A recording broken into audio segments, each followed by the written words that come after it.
Silent chosen ones. 7 signs you were born to observe, not compete. There is a type of person walking this earth who doesn't quite move the way others do. They're not the loudest in the room, they're not chasing the spotlight, they're not here to dominate, outperform, or prove, but their presence is undeniable. Their silence speaks volumes. Their energy changes the frequency of a space the moment they enter it.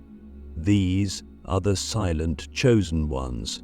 And if you're listening to this, there's a good chance you're one of them. You've always felt different, maybe even alien. You watch people scramble for validation, clawing for attention, obsessed with being seen. And while you can play the game if you need to, something in you never fully bought into it. You see through it. You've always seen through it. And perhaps for most of your life, you've questioned whether that made you broken. But what if it makes you sacred?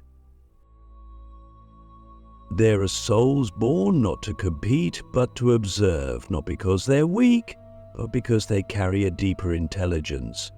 One that doesn't need to shout to be heard. These are the watchers, the pattern seers, the ones who sit at the edge of the crowd and feel everything happening beneath the noise. They don't just hear your words, they feel the truth behind them. They don't just see your actions, they sense the intention fueling them. They feel the truth. They scent something we just ignore. And because of this, they often feel like outsiders, misunderstood, misread, left out. But that's not a flaw in their design, it's the design itself. Click subscribe to this channel to get more profound spiritual lesson. If you're a silent chosen one, you've probably been told your whole life that you need to put yourself out there, be more assertive or get in the game, but something in you resists, not out of fear, but out of wisdom, because deep down, you know the game is rigged. You know that what most people are competing for, status, power, attention, isn't real power, it's noise, it's illusion. And you weren't born to chase illusions. You were born to see through them. You were born to witness humanity, not get lost in its performance. You might be the kind of person who walks into a room and instantly picks up on the unspoken tensions, the emotional undercurrents, the subtle shifts in energy.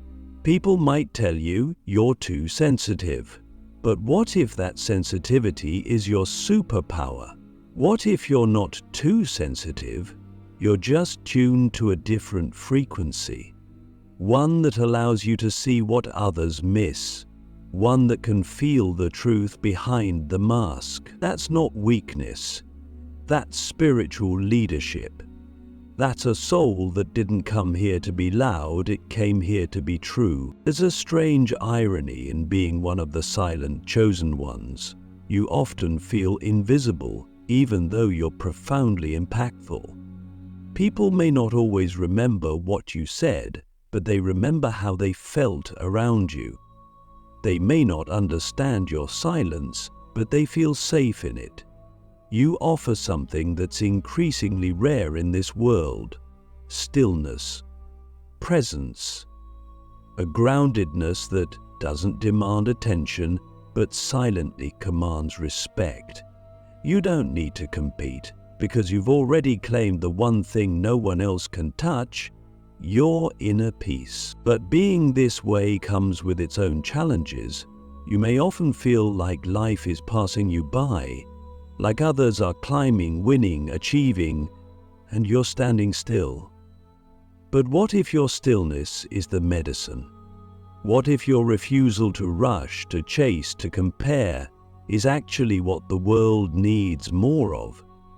In a world addicted to speed, your calm is revolutionary. In a world obsessed with noise, your silence is sacred. Let me ask you something that might stir something ancient inside you. When did you first realize that you were watching the world instead of participating in it? Was it in childhood, when you saw through the false smiles of adults? Was it in school, when the social hierarchies seemed absurd to you? Was it in relationships, where you loved deeply but always felt like you were holding more space than anyone else could hold for you? These are not coincidences, these are clues. Clues that you are not here to win the game, you are here to see it clearly and to help others wake up from it. There are 7 signs that often reveal someone as a silent chosen one, and through this journey we'll unfold each one like a secret being whispered back into your soul. But know this now, being born to observe doesn't mean you're passive. It means you're precise. It means you act when it matters. You speak when it counts. You don't waste your energy proving your worth because you already know it's beyond measure. You're not here to follow paths, you're here to illuminate them, not with noise, but with knowing. You're the one who senses when something is about to shift. You're the one who can sit with someone in silence and make them feel more seen than 1,000 compliments ever could. You're the one who people come to for advice, for grounding, for truth, not because you advertise yourself, but because your very presence whispers, "I see you." And maybe you've wondered why it feels so lonely sometimes, why it feels like you're always watching and rarely being seen. But what if that solitude is part of your power? What if your role was never to be part of the crowd, but to understand it from the outside, so that you could help transform it from within? You were born with a different code, a different rhythm, and the world may not always understand it, but the world needs it, now more than ever. In the age of constant noise, you are the quiet frequency that reminds people of truth. In the world of endless competition, you are the presence that says, there is nothing to prove. You don't belong to the race, you belong to the revelation, and that is not a small thing. You are not here to compete, you are here to witness, to feel, to awaken. And the very fact that you're still listening means that part of you already knows this. You've always known. You've just been waiting for someone to say it out loud. The Unseen Architects, How Silent Souls Shape Reality Without Ever Taking Credit. There's a powerful truth most people never realize. The world doesn't just run on the energy of those who speak the loudest or move the fastest. In fact, some of the most profound shifts in consciousness, in culture, and in evolution itself have been sparked by those who remain unseen, the silent chosen ones, the souls who don't rise to fame, who don't chase recognition, but who carry a vibration so exact, so deeply rooted in presence, that their very existence alters the course of reality. They are the unseen architects of the human experience, and they walk among us not as leaders in the traditional sense, but as stabilizers, recalibrators, sacred observers who hold the energetic threads of the world together when everything else is tearing apart. You may not realize it, but your silence has been shaping people's lives in ways you've never been thanked for. The way you stayed calm when others panicked, the way you listened when everyone else was speaking over each other, the way you held space when someone was on the brink of falling apart. You didn't do it for applause. You didn't do it because it was your role on paper. You did it because that's who you are. You felt the pull, you felt the need, you felt the energy in the room screaming for an anchor, and you became it. Without trying, without needing recognition. That is the mark of a silent chosen one. You don't need the credit because your soul already knows the impact. Take a moment and think back through your life. How many times have you quietly held the weight of someone else's healing without them even realizing it? How many times have you known what someone was going through, not because they told you, but because your energy tuned into theirs like a sacred antenna? How many times have you walked away from situations where people were changed, transformed, comforted, even though they never said thank you and maybe never even knew it was you who shifted the atmosphere? That's what makes you different. You don't just observe life, you tune it. You adjust the frequency, you realign the space. And you do it all without needing to be the center of the story. There's something sacred about not needing to be seen to know your worth. In a world where everyone is branding themselves, marketing their identity, and vying for attention, you stand apart. You're not here to be known. You're here to know. You're not here to be followed. You're here to witness truth. And that witnessing, that deep, quiet seeing, is more powerful than most people will ever understand. Because when you're truly present, when you're fully in the moment without agenda, without performance, you become a mirror, and in your reflection, others see themselves more clearly. Have you ever noticed how people open up to you without even realizing why? How they tell you things they've never told anyone? It's because you're not projecting at them. You're not trying to fix them, change them, or impress them. You're simply there, fully, with your entire being, and in that presence, they feel safe. They feel seen. They feel real. That's the medicine you carry, not through words, but through stillness, not through domination, but through discernment. There's a deep intelligence in the way you move through life. You notice patterns others miss. You pick up on subtle shifts in energy, in tone, in intention. You might not always have the words to explain what you feel, but your body knows. Your spirit knows. And that knowing guides you. It shapes your path. It tells you when to move, when to speak, when to disappear. You don't make decisions the way others do. You don't rely on logic alone. You listen to something deeper, something ancient, something most people have forgotten how to access. That's why your life may look different, slower, simpler, more attuned. And that's also why some people may not understand you, but you weren't meant to be understood by everyone. You were meant to be felt. Let me ask you something only you can truly answer. What would your life look like if you fully honored the fact that you're not here to compete, but to calibrate? What would change if you stopped trying to fit into systems designed for louder voices and faster minds, and started designing your life around stillness, truth, and deep observation? Would you finally stop apologizing for not wanting the spotlight? Would you stop pretending to care about things that drain your spirit? Would you finally give yourself permission to lead from the background, to support without sacrificing, to guide without grasping? The silent chosen ones are not weak, they are warriors of a different kind. They don't fight for dominance, they hold the line of truth. They don't chase influence, they emanate influence by being exactly who they are.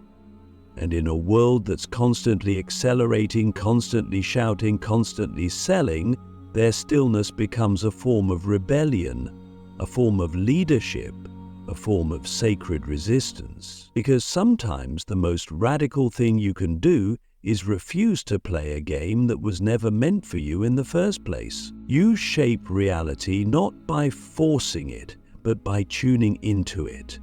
You are the unseen architect, the quiet guide, the energy stabilizer that allows others to rise.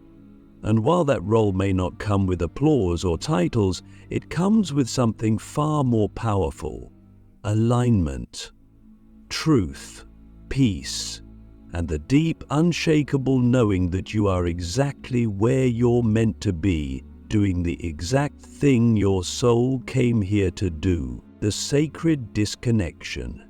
Why isolation is a power move, not a problem. There's a moment that all silent chosen ones eventually come to face, a moment when the world's noise becomes unbearable, when every conversation feels shallow, when every social interaction feels like a performance, and you begin to wonder if something's wrong with you. You withdraw, you pull back, not out of weakness, not out of fear, but because your soul is asking for silence. You crave solitude, not as an escape, but as a return. And while the world may interpret your disconnection as antisocial, as cold, as strange, you begin to feel something else stirring in the quiet. Power, clarity, a deeper sense of self that the world's distractions had long buried. What you're stepping into isn't depression, it's initiation. You're not falling apart, you're falling inward. And that disconnection you fear might actually be the beginning of your sacred alignment.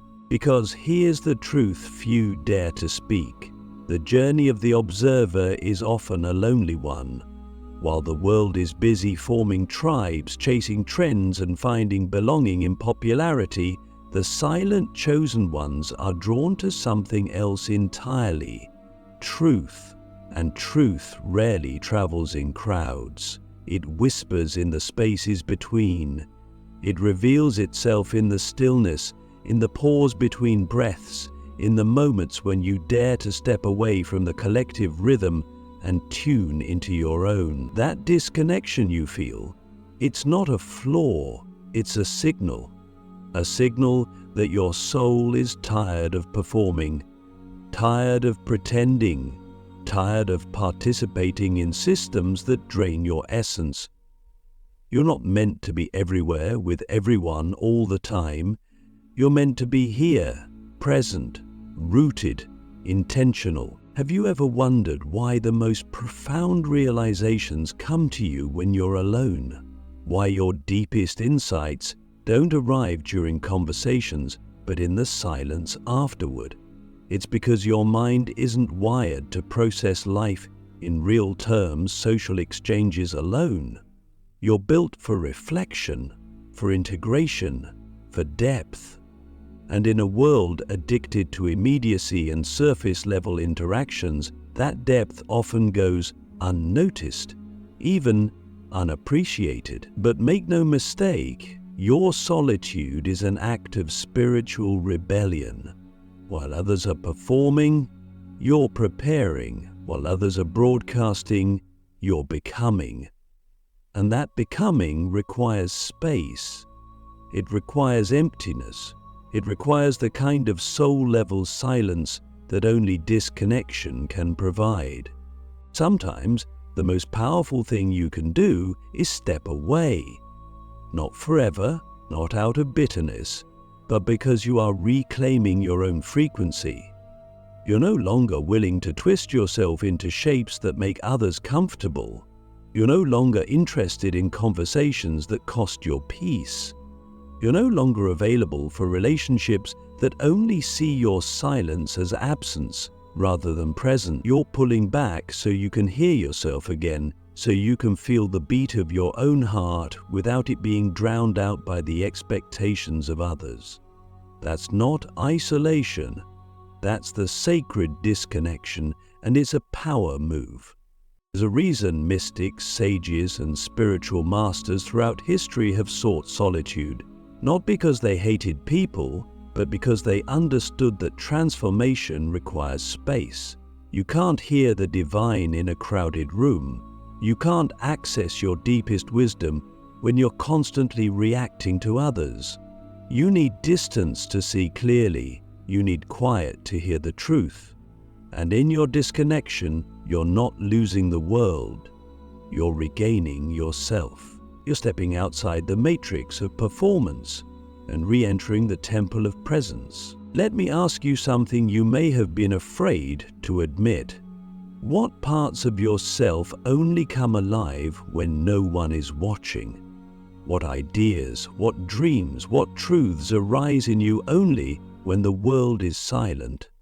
That's the part of you the world needs the most. And yet, it's the part you're most likely to hide in public. Why? Because we've been trained to believe that value is visibility, that if no one sees it, it doesn't matter. But your life is not a brand, your soul is not a product, and your truth doesn't need to be marketed. It just needs to be lived. Disconnection is not disappearance. You're not vanishing, you're refining. You're not giving up, you're choosing wisely. You're learning that the right people, the right opportunities, the right moments, they don't require you to shout. They recognize your silence for what it is, a signal of strength, a declaration of sovereignty, a quiet thunder that says, I know who I am, and I don't need to prove it to be it. Even as you disconnect from the noise, you start to feel a different kind of connection, one that doesn't come from conversation or proximity, it comes from resonance. You begin to align with others who move like you do, who think in spirals, not straight lines, who feel more than they speak, who don't need your performance to feel your presence. These are your soul tribe. You may not see them every day, you may not talk often, but you'll recognize them by the way they honor your silence, by the way they hold space without trying to fill it. These are the ones who understand that connection doesn't require constant contact. It requires mutual respect for each other's sacred solitude. So, if you've been feeling the pull to pull away, honor it. Don't resist it. Don't explain it, just trust it. Your nervous system knows what your soul is ready for, and sometimes the only way to hear what comes next is to step into the silence and listen. You were never meant to be plugged in all the time. You were meant to tune in to yourself, to spirit, to the subtle currents of life that only become visible when you slow down enough to see them. You are not lost in your disconnection, you are being found. And what you're finding is the most powerful version of you, the one who doesn't need the world's permission to be whole. The final gift, why the world only changes when you stop trying to change it. There's an ancient paradox that sits at the heart of every deep spiritual awakening, and it's this: the moment you stop trying to fix the world is the moment your presence begins to transform it. The silent chosen ones are not here to preach, to push, or to impose their truth on others. They are not warriors of ideology or messengers of dogma. Their power doesn't lie in persuasion, it lies in embodiment. You don't change the world by telling it what it should be. You change the world by becoming exactly what it has forgotten. Most people believe change is external. It's activism, it's protest, it's loud declarations of what's wrong and what must be fixed. And yes, these have their place. But for some of us, the most revolutionary act we can commit is internal. It's choosing peace in a world addicted to conflict. It's choosing presence in a world obsessed with distraction. It's choosing stillness when everything around us screams for speed, and from that place of unwavering alignment, a strange thing begins to happen. People shift, not because you told them to, but because they felt you. They felt something different in your energy, calm, grounded, real. And that difference is what invites them into their own transformation. You might have spent years trying to change others, trying to wake them up, trying to get them to see what you see, and perhaps you've been met with resistance, confusion, or even rejection. That's because truth can't be transferred forcefully. It has to be recognized, and recognition only happens when someone is ready. The silent chosen ones learn, often through pain, that their role is not to push, but to be, to walk their truth, quietly, consistently, without expectation. And in doing so, they become living invitations. Not everyone will accept the invitation, but those who do will never be the same. Have you noticed that the more you let go of trying to be understood, the more your energy begins to speak for itself? There's a language beyond words, a silent transmission that happens when you're in alignment. Your peace becomes a message, your stillness becomes a mirror, your presence becomes a portal, and the world, whether it knows it or not, begins to feel the ripple of your inner work. That's the final gift, the realization that you don't have to change the world to fulfill your purpose. You just have to stop being what you are not. When you drop the need to convince, to control, to compete, you drop the illusion of separation. You return to your center. And from that center, everything changes. Not because you made it change, but because you became the kind of presence that reminds others of what's possible. That's the true power of a silent chosen one. Not to be followed, but to be felt. Not to be worshipped, but to be witnessed. Not to lead in the traditional sense, but to become a lighthouse, steady, unmoving, radiating truth for those who are ready to see it. So if you've been wondering whether you're doing enough, whether your silence matters, whether your path is too slow, too inward, too invisible, remember this: your being is the medicine. Your integrity is the impact. Your alignment is the activism. You were never here to force the world into awakening. You were here to awaken and let the world feel what that looks like. This is your final gift, the quiet revolution within, and it's already changing everything.